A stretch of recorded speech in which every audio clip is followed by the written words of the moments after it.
Soyez tous bénis et je vous salue dans le nom puissant de Jésus-Christ. Bienvenue dans le ministère de l'épouse glorieuse de Christ qui marche sur deux jambes, la repentance et la sanctification. Amen. Alléluia. Aujourd'hui, j'aimerais commencer par exalter le nom de Jésus-Christ.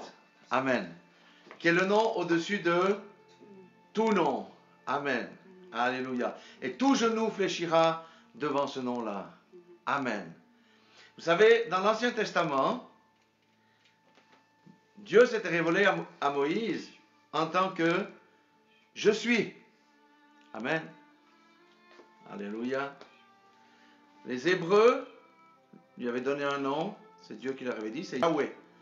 Ils étaient tellement effrayés par ce nom qu'ils n'osaient pas le prononcer ni même l'écrire. Amen.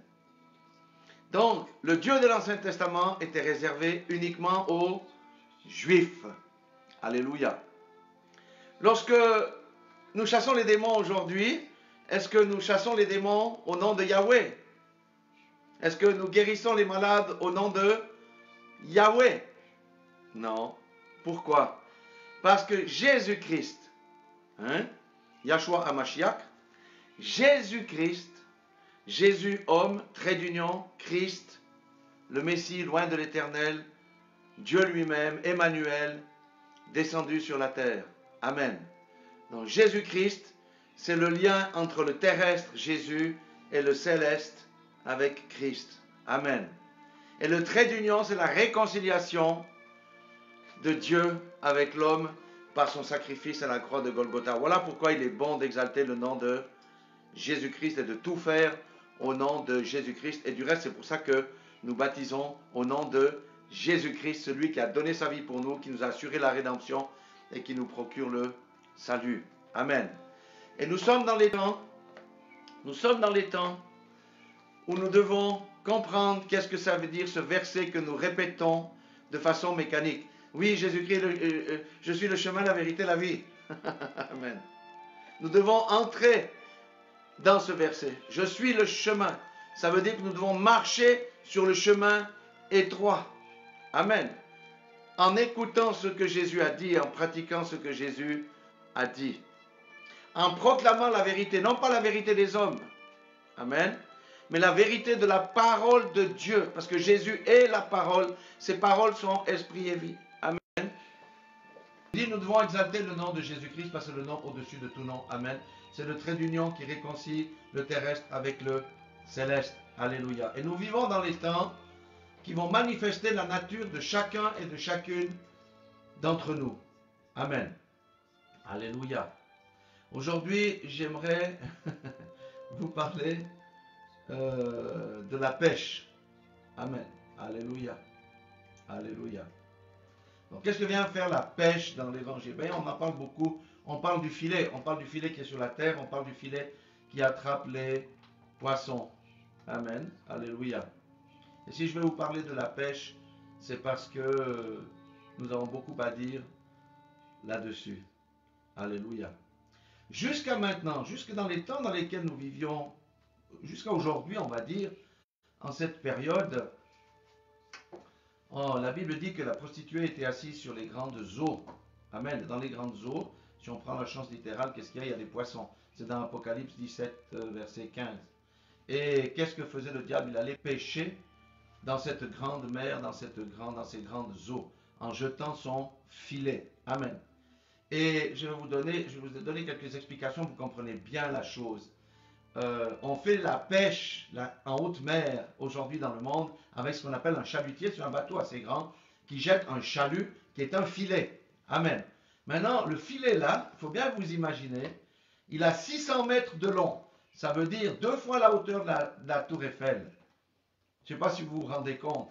C'est quasiment l'équivalent du plus haut building du monde, à l'exception de la tour Burj Khalifa. 600 mètres. 600 mètres. Avec 200 mètres de large. Un filet de 600 mètres, pour vous dire, c'est 30 fois la taille du plus grand animal de la terre, c'est-à-dire la baleine.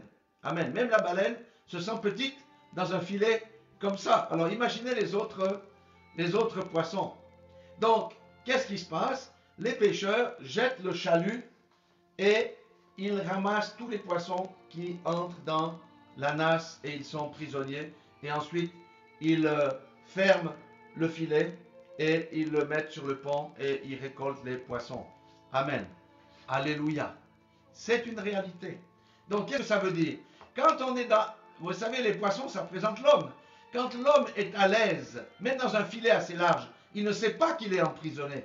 L'homme peut être à l'aise dans son péché. Amen. Il peut se sentir bien. Il va aller des années, des mois comme ça. Mais il vient à un moment donné où l'ennemi, qu'est-ce qu'il fait? Il ferme le filet. Et plus le bateau avance, de 200 mètres de large, c'est 150 mètres de large, c'est 100 mètres de large, c'est 50 mètres de large, c'est 25 mètres de large, etc. Et les poissons sont compressés les uns et les autres. Ils ouvrent la bouche et ils sont asphyxiés même avant d'être hissés sur le bateau. Amen. Ça, c'est le péché, vous voyez, qui enferme les hommes dans le filet.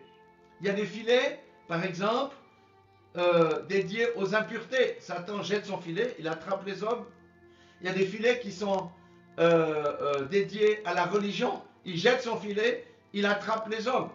Il y a des filets qui représentent les péchés de la langue, la médisance, ces choses-là. N'est-ce pas? Il y a le filet du non-pardon. Il y a toutes sortes. Le saumon va dans la direction contraire. Il ne va pas nager dans le sens du filet, il va nager ailleurs. Amen. C'est pourquoi les chrétiens de tous âges qui ont accepté Christ, aujourd'hui, ils n'ont pas suivi le train de ce monde, mais ils ont nagé à contre-courant. Et comment ont-ils fait? C'est grâce à la transformation de leur nature. D'un poisson quelconque, qui sont devenus un saumon. Amen. Qu'est-ce que ça veut dire? C'est la nouvelle naissance. Ce que j'étais, je ne le suis plus. Amen. Alléluia. J'ai une nouvelle nature. Alléluia. C'est le nouvel homme. Et le nouvel homme m'interdit, c'est-à-dire par l'esprit qui est en moi maintenant, je sais que je ne vais pas aller dans le sens des autres poissons et que je vais aller ailleurs. Amen.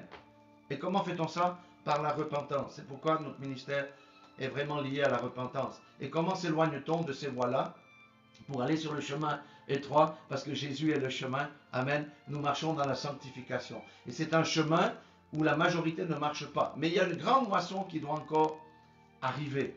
Alléluia. Donc, vous voyez que jusqu'à ce jour, l'ennemi a fait son commerce. Il a pêché les âmes sur lesquelles la grande prostituée était assise. Il y a aussi le filet de la fausse religion, de l'esprit religieux. Il y a toutes ces choses là-dedans. C'est pourquoi le Seigneur nous a dit, vous êtes du monde, vous êtes dans le monde, mais vous n'êtes pas du monde. Amen. Et c'est pourquoi les paroles qu'a lues mon épouse tout à l'heure dans Jacques 4, versets 7 à 8, c'est exactement ça. Alléluia. C'est soumettez-vous à Dieu, résistez au diable et il fuira loin de vous. Ça veut dire que jusqu'à maintenant, le filet fuyait loin de nous. Amen. Alléluia. Mais aujourd'hui, nous vivons dans des temps différents. Nous vivons dans des temps différents. Et si je vous ai parlé du filet, c'est pour vous expliquer aussi que lorsque des poissons sont pris dans le filet, est-ce qu'ils ont une possibilité de sortir? Non, tout est bouché. C'est fini pour eux. C'est un piège fatal, un piège mortel. La Bible parle aussi du filet de l'oiseleur. Vous savez, l'homme est considéré aussi comme des oiseaux. On vole par-dessus les collines où il y a des creux, on passe des cols. En Suisse, par exemple, il y a des ornithologues qui capturent les oiseaux au filet, pas très loin d'ici, où il y a un col et où les oiseaux passent et ils se prennent dans le filet. Mais ça, c'est pour les baguer, pour faire des études. Mais l'oiseleur attrape les oiseaux dans le filet parce qu'ils n'ont pas pris les bons endroits. Et l'oiseleur sait où placer son filet pour capturer les oiseaux. Mais le chemin étroit nous fait éviter ce filet-là. Alléluia. Donc, voyez, c'est très important de comprendre que jusqu'à maintenant, nous étions encore libres, véritablement, mais aujourd'hui, nous allons voir, Bible à l'appui, qu'il y a quelque chose qui est en train de se passer. Et pour cela, nous devons aller dans Luc, chapitre 21, verset 35. Alléluia. Luc 21, verset 35. Alléluia. Et Luc 21, 35 nous situe avec précision les temps dans lesquels nous sommes entrés aujourd'hui. Et nous allons comprendre cela du point de vue spirituel, mais aussi du point de vue naturel. Amen.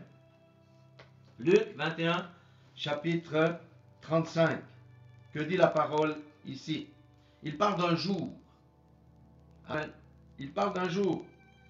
Alléluia. C'est les jours où débutent les temps de la fin. Amen. Il dit, on va prendre même le verset 34 pour introduire. Il dit, prenez garde à vous-même de craindre que vos cœurs ne s'apesantissent par les excès du manger et du boire et par les soucis de la vie, et que ce jour ne vienne sur vous à l'improviste. Amen. Il parle d'un jour ici. Il parle d'un jour. Amen. Et il nous dit de prendre garde à ce jour-là. Amen. C'est pourquoi depuis 2012 nous prêchons sur la repentance et la sanctification.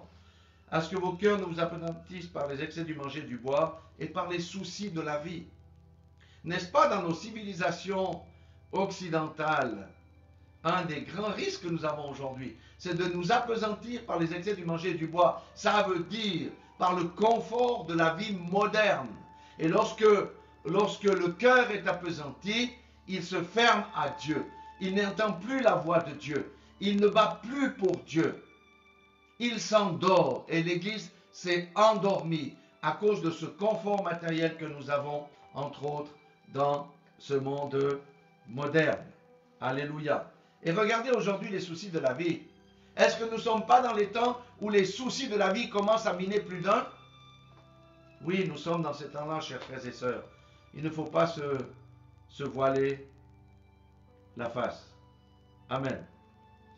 Et maintenant, c'est le verset 35. Il dit, car il viendra comme un filet. Vous voyez, quand on jette le filet, les poissons ne savent pas que le filet est jeté. Hein? Et vous savez qu'un chalut, j'ai fait quelques petites recherches juste pour vous dire, le filet dont je vous ai parlé, 200 mètres de large, 600 mètres de long, il capture 60 tonnes, 60 000 kilos de poissons en 20 minutes. Alors, les poissons qui vivaient à l'aise avant, en 20 minutes, c'est fini pour eux. Donc, ici, il dit, verset 36, « Veillez donc et priez en tout temps. » Amen. Il s'adresse à qui? Il s'adresse aux chrétiens? Chaque chrétien peut se mesurer à l'aune de cette parole ici. Veillez donc et priez en tout temps. Ça veut dire, soyez alerte. Soyez réveillés. Observez ce qui se passe. Il y a des signes dans le ciel qui se sont passés. L'année passée, l'année d'avant, il y a eu ce qu'on appelle les 6 lunes rouges, les lunes rouges et tout ça. Il y a eu de puissants signes dans le ciel qui étaient annoncés ici dans la parole de Dieu pour nous signifier dans quel temps nous vivons. Il est parlé du figuier. Le figuier, c'est Israël. Quand les feuilles du figuier reverdiront, c'est le début des temps de la fin. Israël est rentré dans sa propriété, on va dire en 1948. Avant, il était disséminé sur toute la surface de la terre. Nous sommes bien dans ces temps-là. Amen. Il dit, afin que vous ayez la force d'échapper à toutes ces choses qui arriveront et de paraître debout devant le Fils de l'homme. Amen.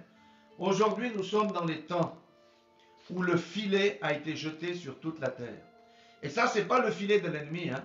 C'est le filet de Dieu. Parce qu'à un moment donné, Dieu va juger. À un moment donné, Dieu va juger. Et dans le filet ici, qu'est-ce qui est en train de se passer? Qu'est-ce qui est en train de se passer dans ce filet? Un esprit de peur est tombé sur le monde. Parce que les gens savent, quelque part, dans l'inconscience, qu'ils sont pris dans quelque chose où il n'y a pas d'espoir de sortie. Beaucoup disaient, oui, mais on va faire comme d'habitude, on va repasser par-dessus la crise, on va repasser comme avant. Ça ne sera plus jamais le cas. L'angoisse est dans les nations aujourd'hui. L'angoisse est autour de nous. L'angoisse est même dans les chrétiens qui se laissent avoir par la peur. Alors que la peur ne vient pas de Dieu, vient du diable. Amen. Alléluia. Quand on doit porter le masque, dans toutes les nations de la terre, on nous empêche de respirer, on nous empêche de communier, on nous empêche de parler. C'est ça que ça veut dire spirituellement. Et l'homme s'empoisonne lui-même à force de respirer les gaz, le CO2, qu'il est censé rejeter dans l'atmosphère. Quand on nous interdit de nous rendre à l'église, quand on nous interdit d'aller au restaurant, quand on nous interdit toutes ces choses-là au nom d'un virus, on commence à nous priver de liberté. C'est un grand test qui est jeté sur la terre aujourd'hui pour voir comment les populations réagissent lorsqu'on annonce le couvre-feu. Les gens ne peuvent plus sortir de chez eux. Il y a de l'angoisse dans les nations. Hier, j'ai été chercher un repas à l'emporter, ici, à B. J'ai demandé au monsieur qui était là comment est-ce qu'il voyait la chose. Il disait, ah, je ne sais pas si je vais survivre. Je ne sais pas si je vais survivre. Et qu'est-ce qu'on va faire? Mais en même temps, en Suisse, c'est un Italien, on est encore mieux qu'en Italie. Mais ne nous trompons pas, hein? Ne vivons pas dans les illusions. Ce virus a fait un peu plus d'1 million de morts, vous voyez? Et ça met toute la planète à terre pour 1,1 million de morts. On va dire que c'est beaucoup.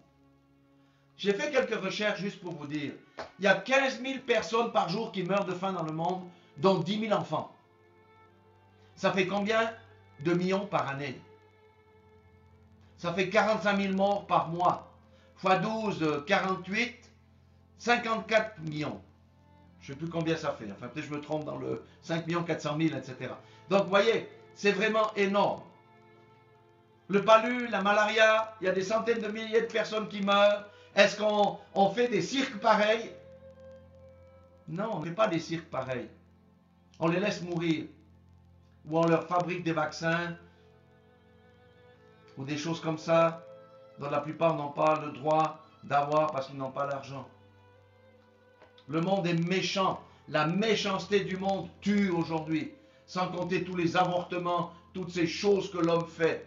Dieu amènera ça en jugement. Et il a commencé maintenant à juger la terre puisque nous sommes entrés dans ce filet. Le Seigneur a envoyé le filet sur toute la terre. Dans les temps passés, jusqu'à maintenant, ceux qui étaient pris dans le filet, ils étaient pris par l'ennemi. Mais le chrétien, lui, avait fui.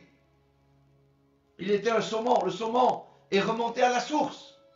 Il est remonté dans la rivière d'où il est né. Il est remonté à la base de l'évangile. Il est monté à l'évangile des actes des apôtres. Amen. Mais nous qui sommes vivants aujourd'hui, qui connaissons Christ, nous sommes prisonniers dans le filet avec les autres. Amen. Et je vais vous le montrer au travers de la parole, mais je vais vous montrer aussi ce que le Seigneur attend de nous. Amen. Alléluia. Tout le monde est pris dans le filet. Parce que, vous voyez, cette lutte entre le bien et le mal, il faut qu'une fois ça se termine. Le Seigneur a prévu les événements des temps de la fin. Amen. Alléluia. Vient un temps où tout sera terminé. Et nous sommes proches de ces temps-là. Tellement l'homme est devenu méchant. Tellement l'homme est devenu antichrist. Tellement l'homme promulgue des lois iniques. Amen. C'est un jour triste pour la chair. Parce que, même les chrétiens, la zone de confort, c'est fini. Oui, la zone de confort est finie. Mais pour l'esprit, c'est un jour de joie. Parce que notre délivrance est proche. Et le Seigneur va manifester la différence entre ceux qui le servent et ceux qui ne le servent pas. Alléluia. Alléluia. Oui, ça peut faire peur. Le chômage, les rentrées financières, les factures, tout ça. Si nous regardons avec des yeux de chair, on peut aller en dépression. Beaucoup sont dans la dépression. Et l'histoire là, qu'on est en train de faire rester les gens à la maison, etc., patati patata, on ne voit pas le prix que ça va coûter dans le chaos économique. Le chaos économique va se manifester. Et ça sera des temps très durs. Ça sera des temps où la foi de chacun va être éprouvée. Amen. La foi de chacun va être éprouvée. La Bible dit, ça c'est avant le retour du Seigneur, lorsque le Seigneur reviendra sur la terre, trouvera-t-il la foi? La foi, c'est pas de croire en Dieu, hein. La foi, c'est de croire ce que la parole de Dieu dit. C'est ça la foi. Et de mettre en pratique. Alléluia. Connaître, entendre, c'est bien, mais ce n'est pas suffisant. La foi se traduit par des actions concrètes. Le poisson qui a tourné le dos au filet, il a changé de direction. Amen. Le pécheur, il change de direction. Il abandonne son vieux manteau de péché. Pourquoi? Parce que le Saint-Esprit qui est en lui, le salut qui lui a été donné, produit cette espèce de fruit. Amen. Alléluia. C'est la vraie foi. Vous savez, les démons croient en Dieu. Est-ce qu'ils sont sauvés pour autant? Non, ils sont condamnés. Viendra un temps, lors du jugement dernier, quand le Seigneur va séparer les brebis d'avec les boucs. Il dira, je ne vous connais pas. Oui, mais nous avons guéri en ton nom. Nous avons fait des miracles en ton nom. Nous avons fait ceci en ton nom. Je ne vous connais pas, ouvrier d'iniquité. Pourquoi? Parce que Dieu ne se repent pas de ses dons. Amen. Mais il va regarder à tous les motifs de cœur de nos actions. Quand on sera devant le tribunal de Christ, c'est ce qui va se passer. Amen. Mais nous savons que nous ne serons pas jugés comme les autres pour être jetés ou dans les temps de feu qui est la seconde mort. Amen. Nous vivons dans des temps sérieux. Et le masque, c'est juste un petit exemple. Le couvre-feu, c'est juste un petit exemple. Petit à petit, on va aller au-delà des constitutions pour forcer les citoyens à faire ceci, à faire cela. Parce qu'on manipule les gouvernements. Il y a un grand esprit de manipulation dans les gouvernements aujourd'hui. J'aimerais vous citer une parole que je trouvais bizarre à l'époque quand j'étais jeune dans la foi, mais qui, plus je vais de l'avant, plus devient une réalité qui s'accomplit devant nos yeux. C'est dans Matthieu, chapitre 10, verset 35. Matthieu, chapitre 10, verset 35. Voilà.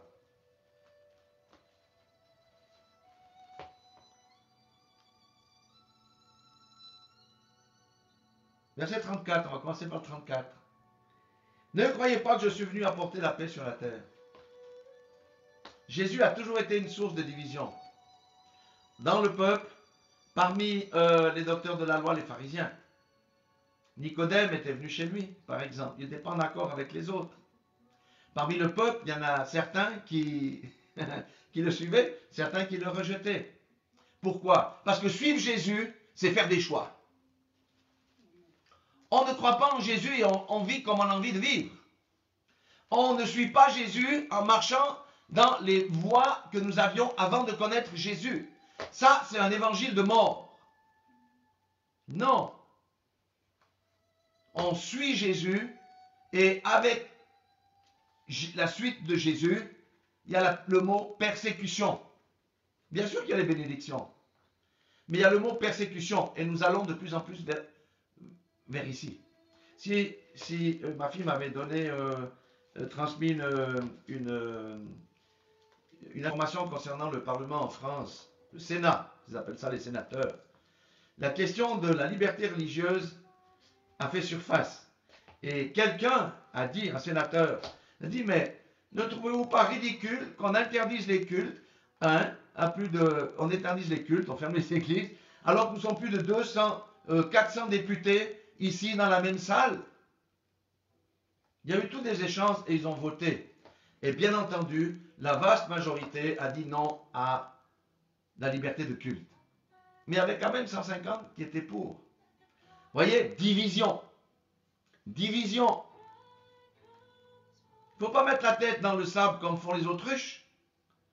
On peut le faire. L'autruche qui voit le lion, qu'est-ce qu'elle fait? Elle met la tête dans le sable. Le lion voit quoi, lui? Il voit le corps de l'autruche. Il dit, mon repas est là, il ne bouge même pas. Non, non, non, non. Nous sommes dans les temps où chaque chrétien doit manifester ce qu'il dit qu'il est. Chaque fils de Dieu doit manifester Christ dans sa vie. Chaque fils de Dieu et fille de Dieu doit faire des choix. Et de ces choix dépendra notre sort. Nous allons voir ça tout à l'heure dans la parole. Il dit, ne croyez pas que je suis toujours, alors Matthieu 10, 34, ne croyez pas que je sois venu apporter la paix sur la terre. Je ne suis pas venu apporter la paix, mais l'épée. Car je suis venu mettre la division entre l'homme et son père, entre la fille et sa mère, entre la belle-fille et sa belle-mère, et l'homme aura pour ennemi les gens de sa maison. Est-ce que cette parole-là ne s'accomplit-elle pas sous nos yeux pour l'Amérique en ce moment même? Un pays divisé. Un pays qui les gens sont prêts à se battre. Un pays divisé. C'est l'accomplissement de la parole qui est ici. Il y a même dans des paris, dans des familles, où certains sont démocrates et républicains, ils ne se parlent plus. Il y a un esprit de division. Le filet est sur la terre. Chacun doit manifester ce qu'il est. Et nous les chrétiens, nous devons manifester ce que nous sommes. Les païens vont manifester ce qu'ils sont. Les occultistes vont manifester ce qu'ils sont. Chacun va manifester ce qu'il est. Et il ne suffit pas de dire je suis chrétien. Quels sont les fruits de notre repentance? Quels sont les fruits de notre repentance? Jean-Baptiste, c'était le premier à prêcher le message de la repentance. Qu'a-t-il dit? Race de vipères, produisez donc des fruits dignes de la repentance. Amen. La repentance, c'est pas avoir du remords. La repentance, c'est pas être désolé. La repentance, c'est quelque chose de profond dans le cœur où on sent notre misère. Et cette misère-là, avec l'aide du Saint-Esprit, nous conduit à une décision, c'est d'aller ailleurs que là où nous allions. C'est changer de direction, changer de système de pensée. Mais si on change de système de pensée, nous devons changer nos actes. Amen. Alléluia. N'est-ce pas la vérité?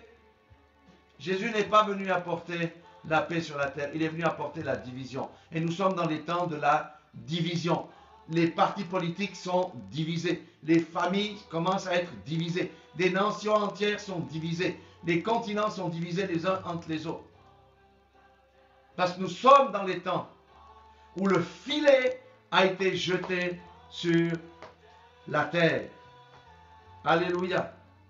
Voyez le choix. Au verset 37, Matthieu 10, 37. Jésus, c'est Jésus. Jésus est la vérité. La vérité, c'est pas ce que nous pensons. La vérité, c'est ce que la parole de Dieu dit. Amen. Regardez, verset 37. Celui qui aime son père ou sa mère plus que moi n'est pas digne de moi. Et celui qui aime son fils ou sa fille plus que moi n'est pas digne de moi. Ça veut dire, littéralement, à quelle place vous me mettez dans votre vie? Je n'accepte pas une seconde place. Dieu est un Dieu jaloux. Il est jaloux de son épouse. Il est jaloux d'Israël. Hein? Israël a été puni. Pourquoi? La jalousie de Dieu s'est manifestée parce qu'Israël est allé après d'autres dieux. Israël a fait des sacrifices d'enfants comme les Canaanaïtes. Les sacrifices d'enfants aujourd'hui, il y en a chez les satanistes, c'est vrai, mais surtout les avortements, ce sont des sacrifices d'enfants au dieu Moloch. Dieu ne va pas tolérer ça sans fin. Amen. Donc Dieu n'accepte pas d'être à la deuxième place. Amen. Et le Seigneur nous donne encore une parole de réconfort. Toujours au même chapitre 10, je vois que j'avais souligné ici. D'abord le verset 22. Ça, pour la chair, c'est pas bon, pour l'esprit, c'est bon. Vous serez haïs de tous à cause de mon nom. Mais celui qui persévérera jusqu'à la fin sera sauvé. C'est pourquoi le Seigneur a dit, je veux voir la manifestation de votre foi. Dieu a dit, lorsque mon fils reviendra sur la terre, trouvera-t-il la foi? C'est Jésus qui l'a dit. Et la foi n'est pas la bouche. La foi, c'est l'adhérence. Amen. C'est produire le fruit qui démontre que nous avons la foi en Dieu. Alléluia. Et au verset 28, il dit, ne craignez pas ceux qui tuent le corps. Pourquoi il dit ça? Parce qu'il a dit avant, vous serez tous à cause de mon nom. Amen. Et il dit, verset 21, regardez, le frère livrera son frère à la mort, et le père son enfant. Les enfants se soulèveront contre leurs parents et les feront mourir. Amen. C'est pourquoi il dit au verset 28, ne craignez pas ceux qui tuent le corps et qui ne peuvent tuer l'âme. Craignez plutôt celui qui peut faire périr l'âme et le corps dans la géhenne. Qui c'est ça? C'est Dieu lui-même. Au jour du jugement, les méchants seront jetés dans l'étang de feu qui est la seconde mort. Amen.